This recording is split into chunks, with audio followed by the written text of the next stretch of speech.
Hello बच्चों, कैसे हो आप लोग? अच्छे होंगे बेटा। बेटा मैं पिछले वीडियो में आपको मैंने पढ़ाया था बिहारी लाल जी का चैप्टर है भक्ति। भक्ति बेटा मैं चैप्टर आपको पढ़ा चुकी हूँ और आज मैं आपको बताऊंगी भक्ति के अभ्यास प्रश्न। ठीक है बेटा, तो आज हम जान लेते हैं बिहारी लाल जी का चैप्टर भक्ति के अभ्यास प्रश्न। देखते हैं बेटा क्या पढ़ेंगे हम। आज हम पढ़ेंगे बिहारी लाल। बिहारी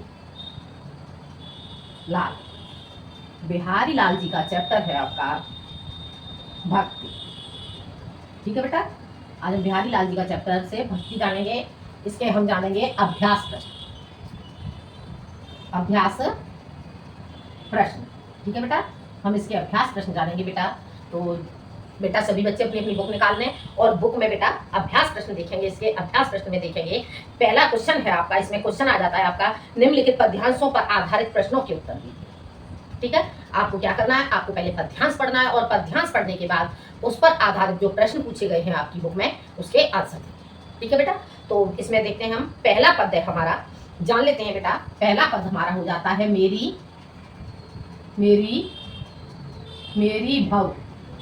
मेरी भव, मेरी भव से लेकर के और आपका कहां तक हो जाएगा, सोए होए। ठीक है, श्याम हरत दुत होए। ठीक है बेटा, इस तरह से आपका ये पहला पद हो जाता है। अब आपको इसके क्वेश्चन देखने हैं बेटा, क्वेश्चन इसके देखेंगे। इसमें आपका बेटा पहला क्वेश्चन हो जाता है प्रस्तुत पद्यांश का संदर्भ लिखिए। पहले हम पद पढ़ेंगे बेटा, तब हम इसके क्वेश्चन करेंगे। तो पद क्या है बेटा, आप संपूर्ण व्याख्या जानने के लिए बेटा आप पिछली वीडियो देख लेंगे। ठीक है, और अभ्यास प्रश्न सिर्फ मैं यहाँ पे अभ्यास प्रश्न बताऊंगी, इसकी संपूर्ण व्याख्या आपको नहीं समझाऊंगी। ठीक है बेटा, तो देखते हैं क्या बताया गया यहाँ पे। मेरी भव बाधा हरो राधा नागर सोए जातन की झाई पर श्याम हरत दुते होए। अब यहाँ पे क्या कह रहे हैं, बिहारी लाल जी कहते हैं मेरी भव बाधा हरो। ठीक है, अब इसके हमें क्या करने, इसके हमें अभ्यास प्रश्न करने हैं। तो पहला क्वेश्चन है प्रस्तुत पद्यांश का संदर्भ लिखिए। पहला क्वेश्चन क्या हो जाएगा, प्रस्तुत पद्यांश का संदर्भ लिखिए। संदर्भ, ठीक है, संदर्भ इसका बेटा करना होगा। तो इसका संदर्भ हम कैसे करेंगे देख लेते हैं। देखो, प्रस्तुत पद्यांश हमारी पाठ्य पुस्तक हिंदी के काव्य खंड के बिहारी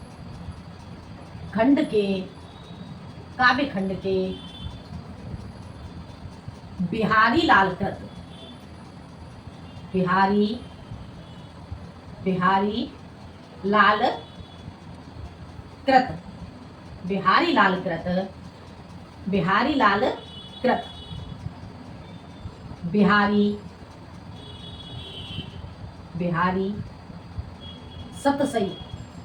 बिहारी सतसई के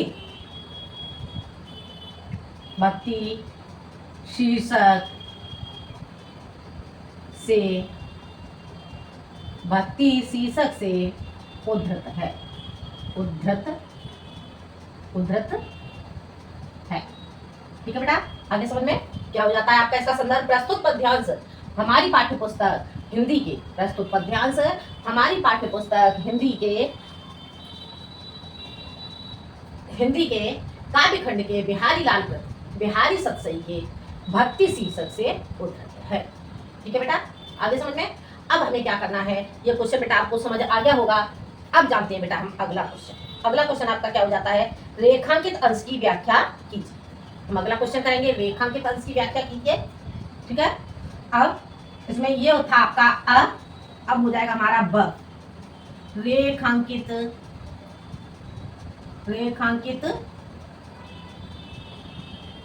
अंश की व्याख्या। ठीक है बेटा, आपको ये क्वेश्चन करना है रेखांकित अंश की व्याख्या। अब इसमें आप कैसे लिखोगे, इसमें आपको क्या करना है, आपको जो अंडरलाइन किया हुआ है उसी का अर्थ करना है। तो आप कैसे करोगे, इसे लिखोगे प्रस्तुत पद्यांश में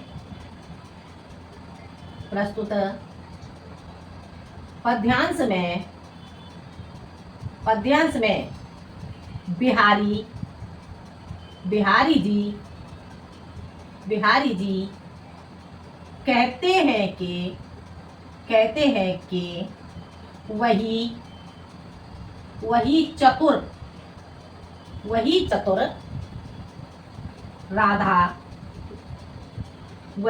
राधा मेरी भव बाधा हरो राधा नागर सोए। वही चतुर राधा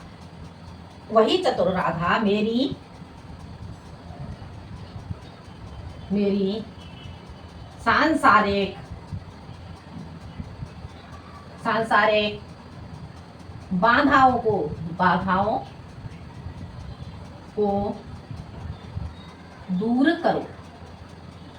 ठीक है, क्या कहते हैं यहाँ पे बिहारी जी? देखो, रेखांकित अंश की व्याख्या में प्रस्तुत पद्यांश में बिहारी जी कहते हैं कि वही चतुर राधा मेरी सांसारिक बाधाओं को दूर करो।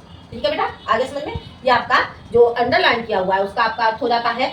अगला क्वेश्चन है बेटा, बिहारी जी किससे अपनी बाधाओं को दूर करने के लिए प्रार्थना कर रहे हैं? ठीक है, ये आपका स का ए, सा खंड का आपका ए हो जाता है। बिहारी जी किससे अपनी बाधा को दूर करने के लिए प्रार्थना कर रहे हैं? तो इसका आंसर लिखोगे बिहारी जी राधा से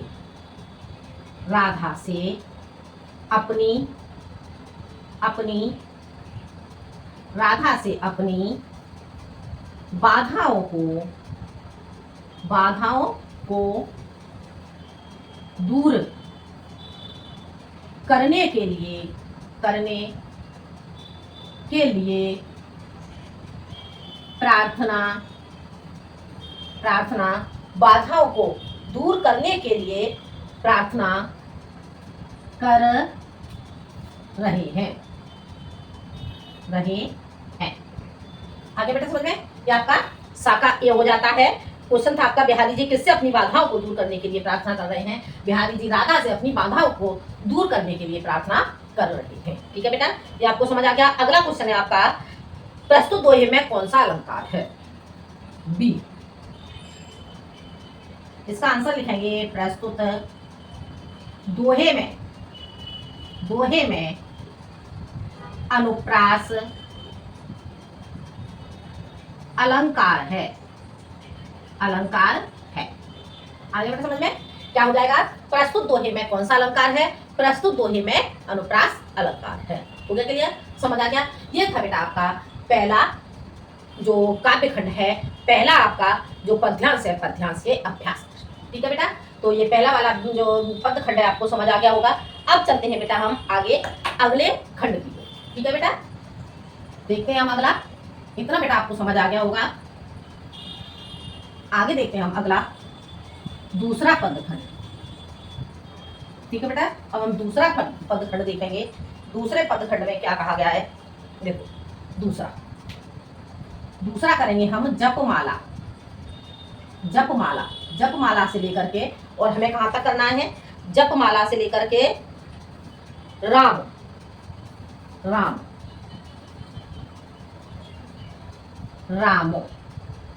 ठीक है बेटा, जपमाला से राम तक हमें करना होगा। आगे समझ में? अब हमें क्या करना है जानते हैं बेटा, ये आपको समझ आ गया होगा इतना। अब हमें इसके देखो, पहले हम इसे पढ़ेंगे पद्यांश को। जपमाला छापे तिलक सरे न एको काम। क्या कह रहे हैं बिहारी जी?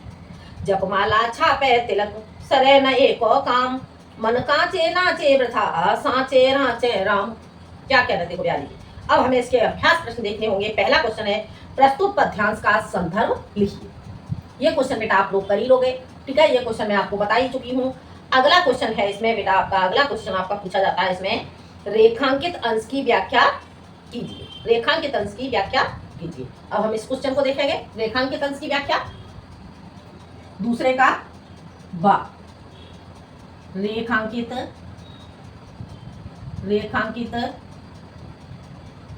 अंश की व्याख्या। ठीक है बेटा, अब हमें इसे करना होगा। इसे हम देखेंगे। इसमें कहते हैं बिहारी जी, देखो, प्रस्तुत पद्यांश में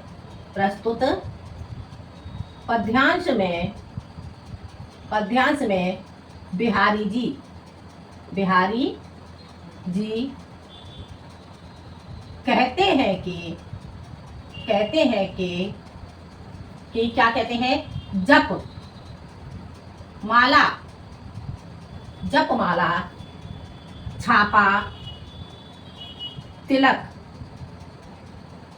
छापा तिलक, और क्या है, जप माला छापा तिलक, सरे ना एक और काम, जप माला छापा तिलक, कोई भी कार्य सिद्ध नहीं कर सकता, अर्थात जप माला तिलक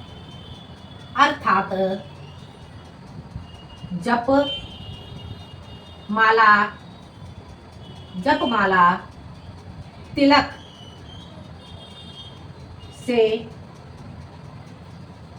ईश्वर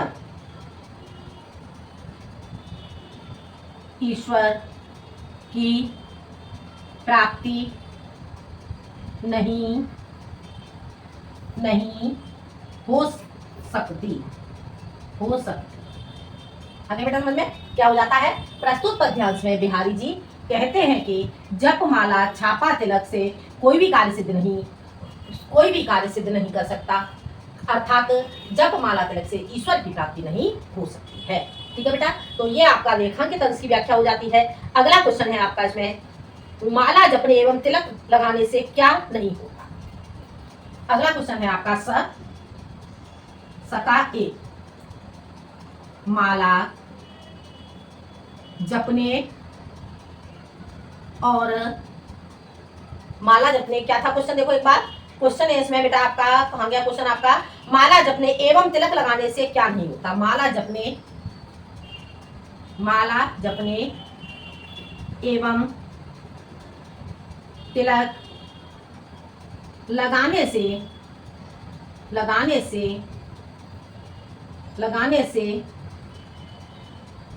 कोई भी कार्य सिद्ध नहीं होता,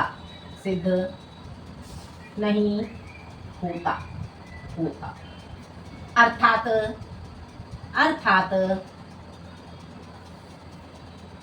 ईश्वर की प्राप्ति नहीं हो सकती। ठीक है बेटा, ये आपका क्वेश्चन हो जाता है। ये जो आपका क्वेश्चन था, देखो इसमें क्या बताया गया है, देखो माला जपने एवं तिलक लगाने से क्या नहीं होता, इसका आंसर आपका हो जाएगा माला जपने एवं तिलक लगाने से कोई भी कार्य सिद्ध नहीं हो सकता, कोई भी कार्य सिद्ध नहीं होता, अर्थात ईश्वर की प्राप्ति नहीं हो सकती। ठीक है, क्या बताया गया है, ये आपको बेटा समझ आ गया होगा। ठीक है, अगला क्वेश्चन है आपका बेटा, अगला क्वेश्चन यहाँ पे क्या कहा गया है, देखते हैं हम अगला क्वेश्चन। देखो अगला क्वेश्चन बेटा यहाँ पर पूछा गया है, पद्यांश में प्रस्तुत दोहे में कौन सा अलंकार है। प्रस्तुत दोहे में कौन सा अलंकार है। अब हमें क्या करना है, प्रस्तुत दोहे में कौन सा अलंकार है। बी, देखो प्रस्तुत दोहे में अनुप्रास अलंकार है। ठीक है बेटा, आगे समझ में। तो ये था जो आपका जो पदखंड है, पदखंड का जो आपका सेकंड है, सेकंड वाले के अभ्यास प्रश्न आपके कंप्लीट हो जाते हैं। इतना बेटा आपको समझ में आ गया। ठीक है बेटा, अब हम देखते हैं बेटा आगे। ठीक है, अगला ये दोनों आपको समझ आ गए होंगे। अब हम अगला देखते हैं, अगला क्या है आपका जान लेते हैं।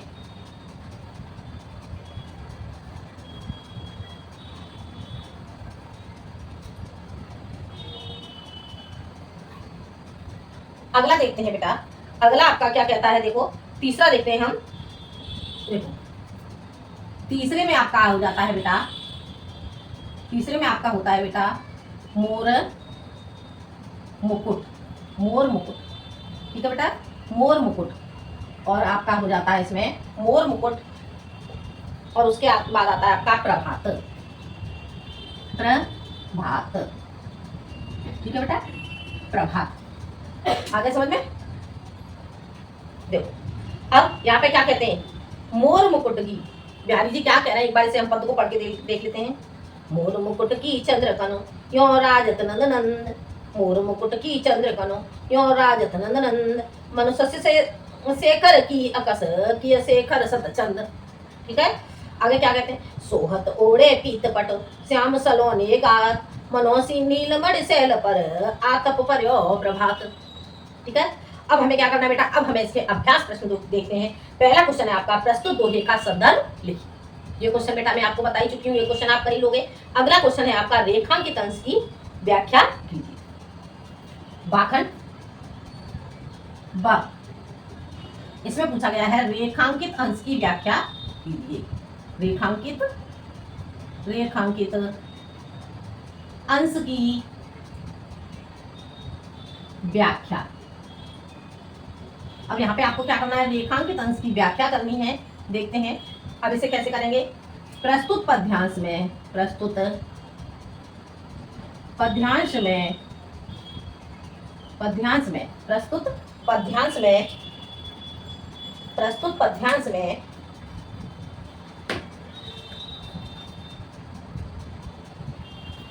बिहारी जी, बिहारी जी कहते हैं कि, कहते हैं कि, क्या कहते हैं, कहते हैं कि, अब हमें अंडरलाइन वाला देखना है। अंडरलाइन आपकी कहां से हो रही है, अंडरलाइन आपकी की हुई है, सोहत ओढ़े पीत पट श्याम सलोने का, मनो नीलमणि शैल पर आतप पर्यो प्रभात। ठीक है, अब आपको क्या करना है, इसमें इसका हम रेखांकित अंश की व्याख्या करेंगे, तो इसमें अर्थ करेंगे हम श्याम सलोने गात। प्रस्तुत पद्यांश में बिहारी जी कहते हैं कि श्री कृष्ण के, श्री कृष्ण के सांवले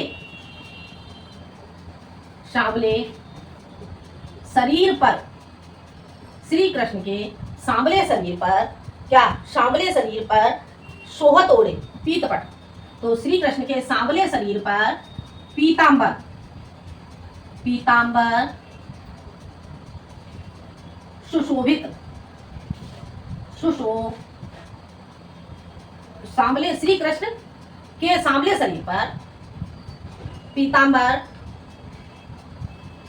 सांवले शरीर पर, ऐसे लिखेंगे जो, सांवले, श्री कृष्ण सांवले शरीर पर जो पीतांबर, पीतांबर ओढ़े हुए हैं, पीतांबर ओढ़े हुए हैं, ओढ़े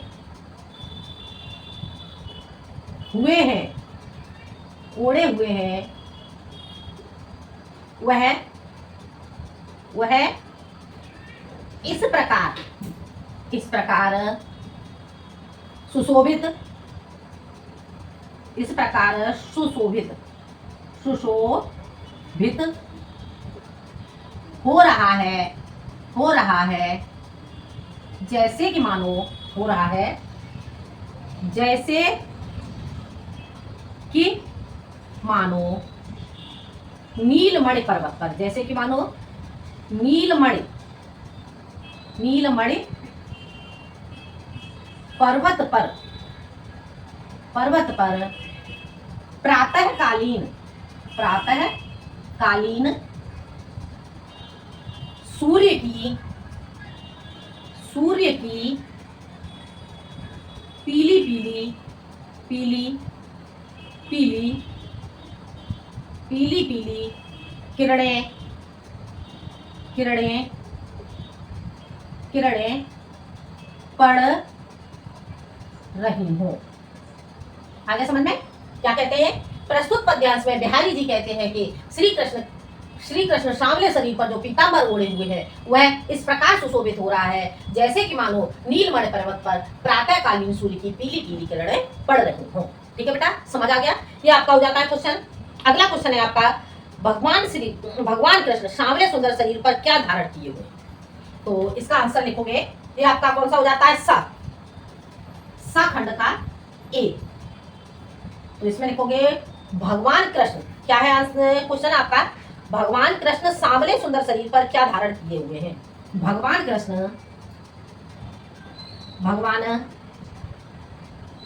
कृष्ण सांवले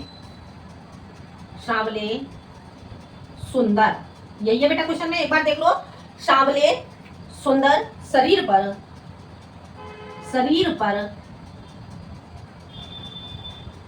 पीतांबर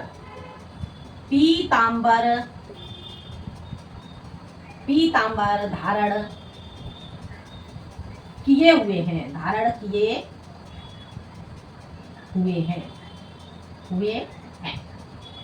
आगे बेटा समझ में क्या कहते हैं? भगवान कृष्ण सांवले सुंदर शरीर पर पीतांबर धारण किए हुए हैं। हो गया क्लियर? समझ आ गया? ये आपका क्वेश्चन हो जाता है। अगला क्वेश्चन है बेटा, इसमें अगला क्वेश्चन आपका देखते हैं क्या क्या पूछा गया है। सांवले सुंदर शरीर पर पीतांबर धारण किए हुए श्री कृष्ण किस प्रकार सुशोभित हो रहे हैं? तो इसका लिखेंगे बी। इसका आंसर क्या लिखोगे बेटा? देखते हैं। देखो, सांवले सुंदर शरीर पर पीतांबर धारण किए हुए, सांवले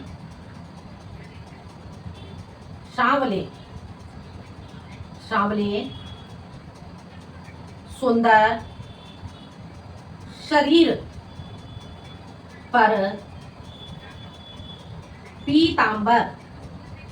पीतांबर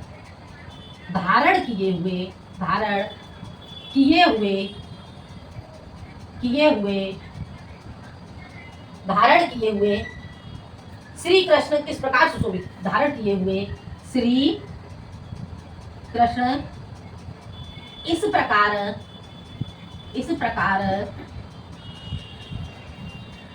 सुशोभित हो रहे हैं जैसे कि मानो नीलमणि पर्वत पर, जैसे कि मानो नीलमणि पर्वत पर प्रातःकालीन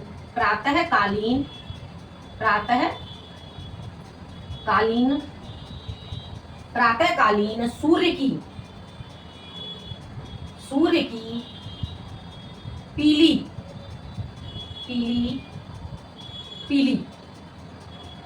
पीली किरणें पड़ रही हों। आगे बढ़े समझ में। क्वेश्चन क्या था आपका? सांवले सुंदर शरीर पर पीतांबर धारण किए हुए श्री कृष्ण किस प्रकार सुशोभित हो रहे हैं? सांवले सुंदर शरीर पर पीतांबर धारण किए हुए श्री कृष्ण इस प्रकार सुशोभित हो रहे हैं जैसे कि मानो नीलमणि पर्वत पर प्रातःकालीन सूर्य की पीली किरणें पड़ रही हो। हो गया क्लियर? समझ आ गया? ये आपका क्वेश्चन कंप्लीट हो जाता है। अगला क्वेश्चन है आपका बेटा, अगला क्वेश्चन पूछा गया इसमें, पद्यांश में प्रयुक्त अलंकारों को पहचान कर उनके नाम लिखिए। ठीक है, तो आपको क्या करना है, इसमें अलंकार कौन से हैं? तो यहाँ पर बेटा जैसे आपका मनवानो, जन जानो, इस तरह के शब्द आ जाते हैं तो आपका कौन सा अलंकार हो जाता है? तो वहां पर आपका उत्प्रेक्षा अलंकार हो जाता है। और जहां पर वर्णों की बार बार आवृत्ति हो जाती है तो वहां पर अनुप्रास अलंकार हो जाता है। तो इसलिए इसका लिखोगे बेटा आपको सी। देखो क्या क्वेश्चन है, देखो, पद्यांश में प्रयुक्त अलंकारों को पहचान कर उनके नाम लिखिए। पद्यांश में प्रयुक्त अलंकार, या ऐसे लिखो, पद्यांश में उत्प्रेक्षा व अनुप्रास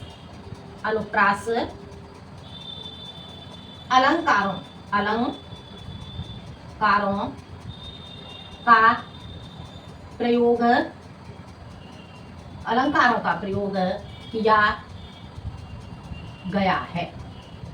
मुझे क्लियर? समझ आ गया?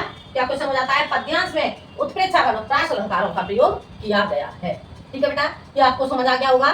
तो ये था बेटा आपका थर्ड पद्यांश। ठीक है, तो इसके अभ्यास प्रश्न बेटा आपको समझ आ गए होंगे। अब हम चलते हैं आगे आपके लास्ट पद्यांश की। ठीक है, भक्ति का जो आपका लास्ट पद्यांश है उसकी ओर चलते हैं। देखते हैं बेटा हम अगला पद्यांश बेटा हम जान लेते हैं क्या कहते हैं यहाँ पे बिहारी जी। देखो फोर्थ यहाँ पर, या अनुराग, क्या पद्यांश क्या है आपका? या अनुरागी चित्त की गत समझे नहीं कोई, ज्यो ज्यो बूढ़े श्याम रंग त्यों त्यों जल होए। ठीक है, तो या अनुरागी, या अनुरागी, या अनुरागी, या अनुरागी से लेकर के और लास्ट में आपका क्या हो जाता है, होए, हो ई, होए। ठीक है बेटा, अब हमें क्या करना है, अब हमें इसके अभ्यास प्रश्न करने हैं। पहला क्वेश्चन हो जाता है आपका, प्रस्तुत कविता का संदर्भ लिखिए। ये क्वेश्चन बेटा आप लोग कर ही लोगे, ये क्वेश्चन मैं आपको समझा चुकी हूँ। अगला क्वेश्चन है आपका, रेखांकित अंश की व्याख्या कीजिए। ठीक है, रेखांकित अंश की व्याख्या, रेखांकित अंश की व्याख्या, व्याख्या। ठीक है, अब इसे लिखेंगे हम, तो इसे कैसे करेंगे, प्रस्तुत पद्यांश में, प्रस्तुत पद्यांश में, पद्यांश में बिहारी जी, बिहारी जी कहते हैं कि, कहते हैं कि, बिहारी जी कहते हैं कि, क्या कहते हैं बिहारी जी, बिहारी जी कहते हैं कि या अनुरागी चित्त की, इस प्रेम रूपी चित्त की, कि इस प्रेम रूपी, प्रेम रूपी मन की, चित्त किसे कहते हैं बेटा, मन के लिए, प्रेम रूपी मन की गति को कौन जान सकता है, जान सकता है, अर्थात, अर्थात,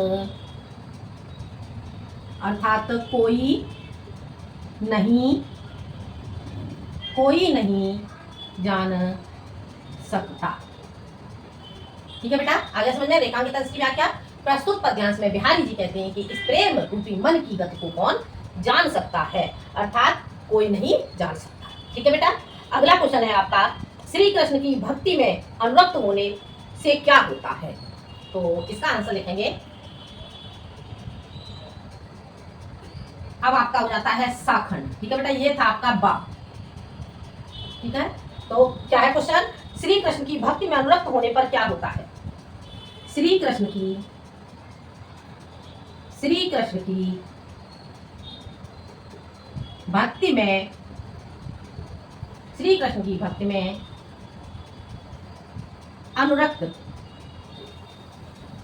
होने पर, होने पर जैसे जैसे, जैसे जैसे श्याम रूपी, श्याम रूपी, श्याम रूपी, श्याम रूपी क्या क्या बताया गया है इसमें, ज्यो ज्यो बूढ़े श्याम रंग, जैसे जैसे श्याम रूपी रंग